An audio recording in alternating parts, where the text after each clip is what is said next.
तो बुधवारचा दिवस होता, पण पुण्यातील वातावरण काहीसं भीतीदायक, काहीसं हळहळ पसरल्यासारखं भासत होतं. तर इतक्यात पुण्यातील रस्त्यावरून माणसांची एक मोठी झुंड गदारोळ माजवत एका व्यक्तीची उंटावरनं धिंड काढत भवानी पेठेच्या दिशेने निघाली होती. भर दुपारी ज्या व्यक्तीची अशी मानहानीस्पद धिंड निघाली होती, तो व्यक्ती दुसरं तिसरं कोणी नसून तो व्यक्ती होता पुण्याचा कोतवाल. म्हणजेच आताच्या भाषेत सांगायचं झालं तर त्या काळातला म्हणजे पेशवे काळातला पुणे शहराचा महापौर, ज्याचं नाव होतं घाशीराम कोतवाल, ज्याने पुण्यात कित्येक चांगले बदल केले होते, ज्याचा पुणे शहरावर जबरदस्त वचक होता. मग इतकं सगळं असतानाही घाशीराम कोतवालाकडून असं कोणता गुन्हा झाला होता की त्याच्या शहरात भर दुपारी ही अशी निगरूण धिंड काढण्यात येत होती? तेही पेशव्यांची पुण्यावरती सत्ता असताना हे सर्व घडत होतं. पेशवे व वरिष्ठ नानासाहेब फडणवीस सत्तेत असताना हे घडत होतं. मग त्यांनी विरोध का केला नाही? कोण होती ती लोक जी पुण्याच्या कोतवालाची पुण्याच्याच रस्त्यावरून फरफटत अशी धिंड काढत होते?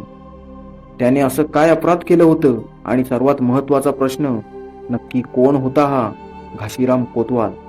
पाहूया संपूर्ण माहिती या व्हिडिओमधून. नमस्कार, जय शिवशंभू मंडळी. मी प्रणय बाळकृष्ण पाडावे आणि तुम्ही पाहत आहात एक मराठमोळे यूट्यूब चॅनल, ज्याचं नावच आहे यूट्यूब मराठी, ज्यावर इतिहास पुराव्यांची पडताळणी करून सांगितला जातो. घाशीराम कोतवाल हा कनोजा ब्राह्मण कुटुंबातला होता. त्याच्या वडिलांचे नाव श्यामलदास किंवा सावलदास असल्याचं सांगण्यात येतं. मूळचा छत्रपती संभाजी महाराज नगर म्हणजे तत्कालीन औरंगाबादचा असणारा घाशीराम कामधंद्याच्या शोधात पुण्यामध्ये आला होता. पेशव्यांनी राज्यकारभारात जम बसवल्यावर पुणे शहराला राजधानीसारखं महत्त्व प्राप्त झालं. कोकणासह वेगवेगळ्या प्रदेशांतून लोक या शहरात राहायला येऊ लागले. पुण्याचं गाव पण जाऊन त्याला शहरासारखी कळा प्राप्त होऊ लागली. नवे व्यावसायिक इथं स्थायिक होऊ लागले, व्यापार करू लागले. त्या काळी देशभरातून अनेक जण पुण्यात काम शोधण्यासाठी येत असत.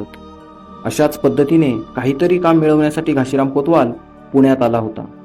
सुरुवातीच्या काळात त्यांनी पुण्यामध्ये मिळेल ते काम केलं. मात्र घाशीरामचं बोलणं हे फार लागवी होतं, गोड मुद्देसूद होतं.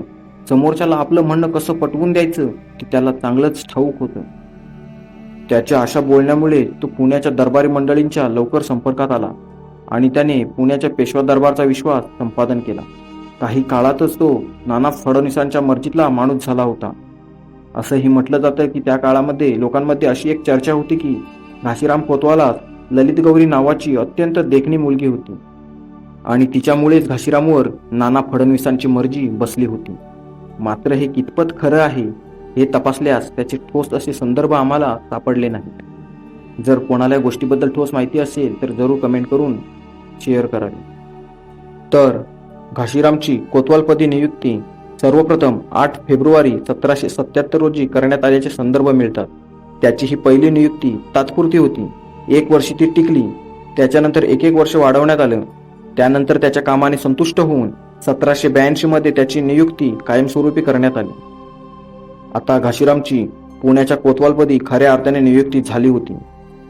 घाशीराम कोतवालाला पुण्यात शिस्त ठेवण्यासाठी, गुन्हेगारी रोखण्यासाठी, महसूल हिशोब संदर्भातील वेळोवेळी कळवणे, शहरात पहारा देणे ही अत्यंत महत्त्वाची कामे त्याच्याकडे असत. तसेच त्याला कोतवाल म्हणून तरतूदही तशी चांगलीच होती. ती अशी की घाशीराम कोतवालास एका वर्षासाठी 621 रुपये पगार होता. त्याची छत्री धरण्यासाठी 66 रुपये होता. कोतवालच्या हाताखाली 78 शिपाई देण्यात आले होते. त्यानंतरच्या काळात त्याच्या संख्येत वाढ करून शिपायांची संख्या 115 पर्यंत करण्यात आली होती. पुणे शहरात होणाऱ्या गुन्ह्यांवर नियंत्रण ठेवण्यासाठी हे घाशीराम कोतवालाचे काम होते. घाशीराम कोतवालानेही आपले काम अतिशय चोखपणे बजावले होते. घाशीरामने कारभार हातात घेण्यापूर्वी पुण्यात 4 पोलीस चौक्या होत्या. त्याने नारायण व शनिवार पेठेत 2 नवीन चौक्या वसवल्या. त्याच्या हाताखाली 3 अधिकारी होते व त्यांच्याकडे कोतवालीची 3 खाती सोपवलेली होती. नवीन चौक्या व वाढलेला कारभार यांमुळे या पोलीस चौक्यांचे उत्पन्न सुद्धा वाढले होते. 1790च्या आसपास या पोलीस ठाण्यांचे उत्पन्न जवळजवळ सुमारे 27,000 रुपयांवरती गेले होते. 1791 साली पुण्यात दंडाला पात्र असे फक्त 234 गुन्हे होते. यावरून घाशीरामचा कारभार किती चोख होता याची आपल्याला कल्पना येते. अनेक तर असं म्हणतात की सरकारी प्रशासन यंत्रणेचा एकूण विचार केला तर कोतवाल तसा छोटासा अधिकारी होता, पण त्याच्या हाती दिवाणी फौजदारी अधिकार एकवटले गेले. त्याला भरपूर स्वातंत्र्य मिळून तो बडा अंमलदार मानला जाऊ लागला. घाशीरामच्या कार्यकाळात रात्रीच्या वेळेस पुण्याच्या रस्त्यांवर जागता पहारा, शहरात येणाऱ्या जाणाऱ्यांची कसून तपासणी, शहराची सुरक्षा, शहरातील फंदफितुरी शोधणे, चोऱ्या जुगार रोखणे, शहराची स्वच्छता इत्यादी कामे बिना कसूर केली जात होती. हे आम्ही नाही तर घाशीराम कोतवालाबद्दल पेशव्यांचा बखरकार म्हणतो की ऐसी कोतवाली मागे कोणी केली नाही व पुढे करणारही नाही. इतकं गुन्हेगारांवरती प्रचंड दरारा घाशीराम कोतवालाचा होता. तसेच पुण्याची भरभराट व पुण्याचा कारभार शिस्तप्रिय राखण्यात खूप मोठा वाटा घाशीराम कोतवालाचा होता. मात्र नाना फडणवीसांच्या मर्जीतला मानला जाणारा हा कोतवाल एका प्रकरणामुळे मात्र पुण्याच्या लोकांच्या संतापाचं मुख्य कारण बनला. हे प्रकरण भयानक वादळासारखं तयार झालं आणि घाशीरामचा जीव गेल्यावरच शांत झालं. तर त्याची सुरुवात काहीशी अशी झाली. रा कुलकर्णी लिहितात, पहिल्या बाजीरावाच्या काळात शनिवार वाड्यात दक्षिणा वाटप सुरू झाले. थोरल्या माधवरावांनी 1765 मध्ये दक्षिणा वाटपासाठी पर्वतीच्या पायथ्याच्या दक्षिणेस एक वास्तूच बांधली. त्याला पर्वतीचा रमणा असं नाव पडलं. श्रावण महिन्यात दक्षिणा स्वीकारण्यासाठी शृंगेरी, कांची, श्रीरंगपट्टण, कुंभकोण, तंजावर, रामेश्वर, काशी, कनौज, ग्वाल्हेर, मथुरा इथून ब्राह्मण येत असत.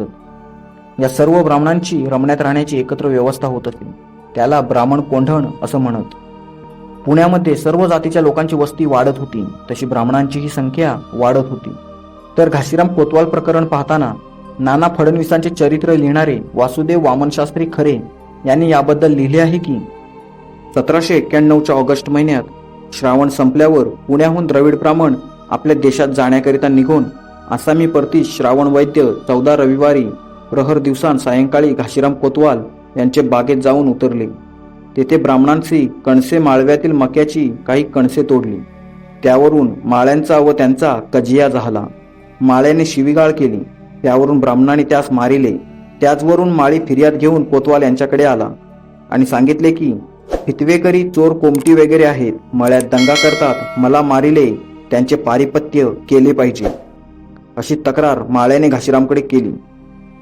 म्हणजेच की ऑगस्ट महिन्यात जेव्हा श्रावण संपला होता त्याच्यानंतर जे ब्राह्मण निघाले होते त्यांच्या देशात जाण्याकरिता म्हणजे त्यांच्या राज्यात, त्यावेळी ते घाशीराम कोतवाल यांच्या बागेत उतरले. तिथे त्यांनी काही मक्याची कणसे तोडली आणि याच्यावरून कोतवालाच्या बागेत जो माळी होता त्याचा आणि ब्राह्मणांचा वाद झाला आणि त्यावरून ब्राह्मणांनी माळ्यास मारहाण केली आणि ही तक्रार घेऊन माळी घाशीराम कोतवालाकडे आला आणि ब्राह्मणांनी त्याला मारल्याची त्यांनी तक्रार घाशीरामकडे केली. ही तक्रार ऐकून घाशीराम रागाने खवळला. त्याने जास्त विचार न करता 25 लोक पाठवून त्या तैलंगी ब्राह्मणांना मारहाण करून भवानी पेठेतल्या आपल्या वाड्याच्या तळघरात कोंडलं. घाशीराम सारख्या हरहुन्नरी कोतवालाकडून नकळत मोठा गुन्हा घडत होता, ज्याची जराही कल्पना त्यावेळी घाशीरामला नव्हती. ती म्हणजे रविवारी रात्री ब्राह्मणांना कोंडल्यानंतर त्यानंतर सोमवारचा अख्खा दिवस गेला. ही घटना मंगळवारी सकाळी पेशव्यांचे सरदार मानाजी फाकडे यांना समजली. त्यांनी जाऊन जबरदस्तीने कुलूप उघडायला लावले. त्यावेळी 18 ब्राह्मण घुसमटून मेल्याचे दिसले. त्यातील फक्त 9 लोक जिवंत होते. कोठडीत लहानशी खिडकी होती. त्या खिडकीजवळ जे उभे होते त्यांचा प्राण कसाबसा वाचला होता. मात्र त्यातील 3घांचा जीव त्या दिवशी संध्याकाळी गेला आणि मात्र 6 लोक वाचले होते. हा सर्व झालेला प्रकार मानाजी फाकडे यांनी पेशवे सवाई माधवराव यांच्या कानी घातला. पेशव्यांनी नाना फडणवीस यांना सदर प्रकरणाची चौकशी करण्यास सांगितले. नाना फडणवीसांनी घाशीरामला बोलवून यामागचं कारण विचारलं. तेव्हा ते कोमटी वगैरे जातीचे चोर होते आणि ते अप्पू वगैरे खाऊन मेले असं त्यांनी सांगितलं. त्यानंतर घाशीरामने मृतदेह जाळण्यासाठी निरोप पाठवला. मात्र मानाजी फाकड्यांनी त्याला विरोध केला. पेशव्यांनी सांगितल्याशिवाय मानाजीने मुर्दे उचलू देणार नाही अशी भूमिकाच घेतली. त्यामुळे नाना फडणवीसांनी घाशीरामला पुन्हा काय झाले ते विचारले. तेव्हाही त्यांनी जुनच उत्तर दिलं. त्याला चौकीत आणल्यावर ब्राह्मणांनी संताप व्यक्त करायला सुरुवात केली. दरम्यान अन्य तैलंगी ब्राह्मण नाना फडणवीस यांच्या वाड्यापुढे येऊन दंगा करू लागले. शेवटी रात्र झाल्यावर नाना फडणवीसांनी न्यायाधीश अय्याशास्त्री यांना बोलवणं पाठवलं. आता न्यायाधीश अय्याशास्त्री हे घाशीराम कोतवालाकडून क्रोधात घडलेल्या या मोठ्या गुन्ह्यावर काय निर्णय देणार याकडे सर्वांचं लक्ष लागलं होतं. आणि अय्याशास्त्रींनी हा सर्व प्रकार ऐकताच या घडलेल्या प्रकाराला देहांत प्रायश्चित असल्याचं सांगितलं. म्हणजेच घाशीराम कोतवालाला मरण हा एकच पर्याय सुचवलं. त्यानंतर संतप्त लोकांनी घाशीरामला हत्तीवर उलटा बसवून पेठांमध्ये फिरवलं आणि रात्री रमणांमध्ये ठेवलं. रमणा म्हणजे तेच जे दक्षिणासाठी येणाऱ्या ब्राह्मणांच्या राहण्यासाठी पर्वतीच्या टेकडीनजीक बांधण्यात आलेली वास्तू. तर त्या रमण्यात घाशीरामला डांबण्यात आलं व त्याच्या राखणीसाठी 200 ब्राह्मण रमण्याबाहेर रात्रभर बसले. त्या रात्री त्या रमण्यात एकांतात असताना घाशीरामला काय वाटलं असेल? ज्या पुणे शहरातील लोकांच्या सुव्यवस्थेसाठी जो रात्रंदिवस झिजला, ज्या ठिकाणी त्याने नवीन पेठा वसवल्या, ज्या लोकांवर त्याचा दरारा होता, अशा ठिकाणी त्याची धिंड काढण्यात आली. इतकंच काय, तर आता काहीच तासांनी मृत्यू येणार आहे. तेही कसं येईल याची कल्पना नाही, कारण बाहेर तर संतप्त जमाव बसला होता, जो फक्त कधी एकदा पहाट होते आणि आपल्याला मरेपर्यंत मारेल यासाठी आतुरला होता. ही सगळी परिस्थिती असताना आपल्या बायको मुलीला काय वाटत असेल? त्यांचं पुढे काय होईल? कदाचित हे सर्व विचार घाशीरामच्या मनात आलेच असतील. त्याचबरोबर मक्यांच्या कणसांवरून सुरू झालेल्या वादावरून, त्या द्रविडी ब्राह्मणांसोबत शिक्षेचा केलेला अतिरेक किंवा क्रूरता, यावरून कर्तव्य आणि क्रूरता यातील फरक स्पष्टपणे घाशीरामला त्या रात्री दिसला असेल. मात्र आता वेळ निघून गेली होती. आता येणाऱ्या दिवशी जे वाढलं असेल त्याला सामोरं जाणं हा एकच पर्याय डोळ्यांसमोर दिसत होता. आणि मग घाशीरामच्या आयुष्यातली आणि महाराष्ट्राच्या इतिहासातली बुधवारची ती क्रूर अविस्मरणीय पहाट उगवली. सकाळ होताच घाशीरामने ज्या चावड्यांवरून पुण्याच्या विकासाला चालना दिली होती, राज्यकारभाराच्या दवंड्या पेटवल्या होत्या, ज्या चावड्यांवरून गुन्हेगारांवरती वचक बसवले होते, त्यातीलच एका चावडीवर घाशीरामला आणण्यात आलं. त्यानंतर तिथून त्याला उंटावर बसवून शहरभर फिरवलं. त्यानंतर भवानी पेठेच्या पलीकडे नेऊन टाकण्यात आलं. घाशीरामने आपल्या काळात मंदिरे बांधली होती, तलाव खोदला होता, तिथे सामान्य लोकांच्या पिण्याच्या पाण्याची सोय झाली होती.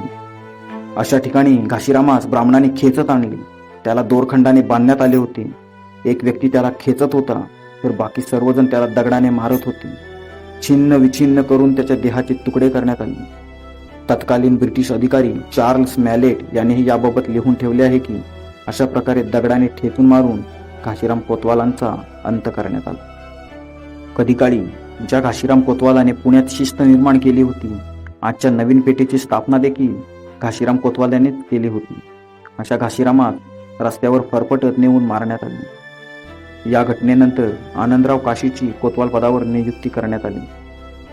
या घटनेवरून एक बोध भेटतो की कर्तव्य आणि क्रूरता यांमध्ये खूप फरक आहे. कर्तव्य पार करावा, मात्र त्याची क्रूरता होणार नाही, आपल्या पदाचा गैरवापर होणार नाही याची काळजी घ्यावी लागते. नाहीतर कर्तव्यदक्ष घाशीराम कोतवालासारखा निगरून अंत होतो. मंडळी, लवकरच भेटू अशाच नवीन व्हिडिओसोबत. अशाच नवीन व्हिडिओ सर्वप्रथम मिळवण्यासाठी चॅनलला सबस्क्राईब करा. माहिती आवडत असेल तर लाईक करा, शेअर करा. लवकरच भेटू अशाच नवीन व्हिडिओसोबत. तोपर्यंत काळजी घ्या स्वतःची आणि इतरांची. इतिहास वाचा आणि कृतीतून उतरू द्या. जय शिवशंभो.